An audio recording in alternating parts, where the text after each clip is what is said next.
Rodinná pizzerie hledá nočního hlídače, který by pracoval na noční směně od půlnoci do 6 hodin ráno. Sledujte kamery, zajišťujte bezpečnost vybavení a animatronických postav. Neodpovídáme za zranění.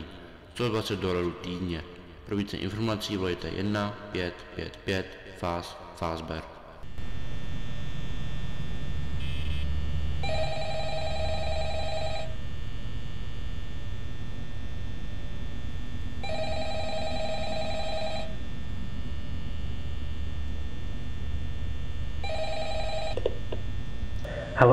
Halo. Chtěl jsem ti nahrát zprávu, která ti pomůže se usadit v tvojí první noci. Ve skutečnosti jsem pracoval v té kanceláři před tebou. Vlastně zrovna dokončuji svůj poslední týden. Vím, že to může být trochu zdrcující, ale říkám ti, že se nemáš čeho bát. Povedeš si dobře, takže pojďme se zaměřit na to, jak tě provést tvým prvním týdnem. Dobře? Dobře. Nejprve tu mám nějaký úvodní pozdrav od společnosti, který mám přečíst. Je to prostě věc legality. Vítejte v pizzerii Freddyho Fazbeara, kouzelné místo pro děti i dospělé, kde fantazie a zábava ožívají. Společnost Fazbear's Entertainment není zodpovědná za poškození majetku nebo osoby. Při zjištění, že došlo k poškození nebo smrti, zpráva o poškozování osoby bude vyplněna do 90 dnů, nebo jakmile budou nemovitosti a prostory důkladně vyčištěny, odbarveny a koberce vyměněny, blá, blá, blá. To může znít trochu špatně, já vím, ale opravdu to není čeho se obávat. Ty animatronické postavy jsou noci trochu nepřehledné, ale vím, kdybych byl 20 let nucen zpívat ty samý hloupý písničky, pravděpodobně bych byl taky trochu podrážděný. Takže si pamatuju, že tyhle postavy mají v srdci dětí speciální místo a my jim musíme ukázat trochu respektu, že? Dobře, takže měj na paměti, že tyto postavy mají tendenci se trochu potulovat. Noci jsou ponechány v nějakém módu volného pohybu, něco o tom, že se jejich serva uzamknou, pokud jsou dlouho vypnutá. Dříve jim bylo povoleno chodit i během dne, ale pak tu byl The Bite of 87. Jo. Je úžasné, že lidské tělo dokáže žít bez černého louku, že? Teď ohledně tvojí bezpečnosti. Jediné opravdové riziko pro tebe jako nočního hlídače, pokud tě uvidí po zavíracích hodinách, nejspíše tě nerozpoznají jako člověka. Pravděpodobně tě uvidí jako kovového endoskeletona bez jeho kostýmu, i když je to v rozporu s pravidly zde v pizzerii Freddyho Fazbeara. Nejspíš se tě pokusí násilně nacpat dovnitř obléku Freddyho Fazbeara, což by nebylo tak strašný, kdyby sami obleky nebyl naplněný příčkami, dráty a dalšími animatronickými součástky, hlavně kolem oblasti obličeje.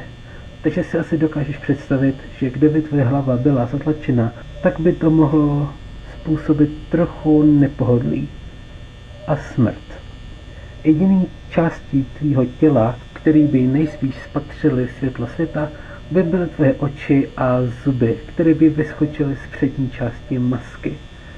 Jo, to ti asi neřekli, když ses přihlásil, ale hej, první den by měl být hračka. Zítra s tebou pokecám zase. Kontrolujte kamery a nezapomeň zavírat dveře, jen když to opravdu je nutné.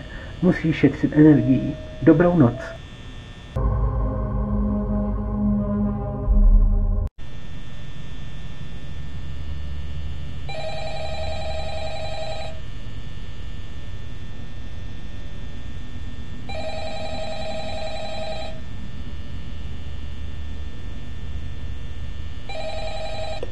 Halo, jestli tohle slyšíš, tak si to dotáhl do druhé noci. Gratuluji. Tentokrát nebudu mluvit tak dlouho, jelikož Freddy a jeho přátelé mají zvyku být aktivnější s tím, jak týden postupuje.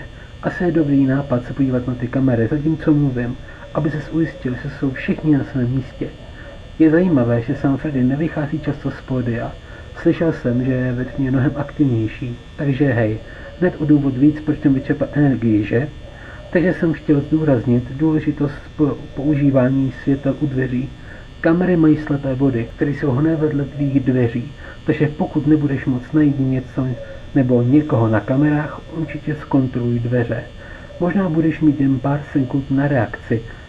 Ne, že by ti něco hrozilo, nějaké nebezpečí samozřejmě, to nenaznačuji. Také čas od času zkontroluj záclonu v Pirateskou.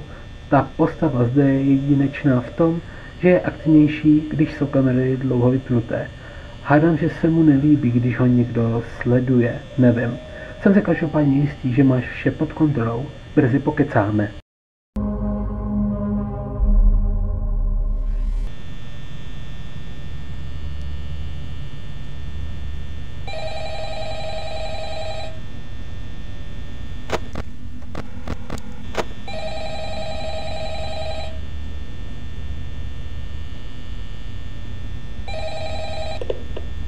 Halo, hej, vedeš si skvěle, většina lidí takhle dlouho nevydrží.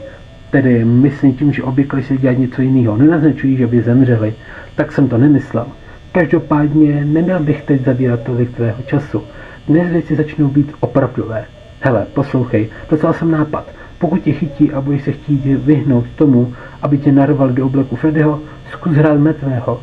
Víš, jak prostě uvolnit svaly. Pak je tu možná šance, že se budou myslet, že jsi prázdný kostým. Jenže pokud si budou myslet, že jsi kostým, mohl by se pokusit nacpat do tebe endoskelet. Zajímá mě, jak by to asi fungovalo. No nic, zapomeň na to. Bude prostě nejlepší se nenechat chytit. Dobře, nechám to na tobě. Uvidíme se na druhé straně.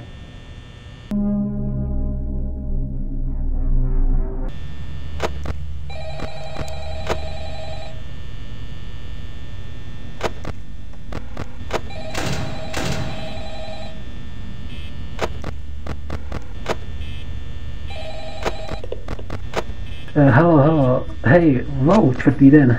Věděl jsem, že to dokážeš. Poslouchej, možná zítra nebudu tady, abych ti mohl nahrát zprávu. Na to tady pro mě byla špatná noc. Jsem docela rád, že jsem pro tebe nahrál tyhle ty zprávy. Hej, udělej mi prosím laskavost. Mohl by ses někdy podívat do těch obleků zadní místnosti? Budu se snažit vydržet, dokud je někdo neskontroluje. Asi by to nebylo úplně na škodu. Vždycky jsem přemýšlel, co asi je v těch všech prázdných hlavách. No víš. Ale ne.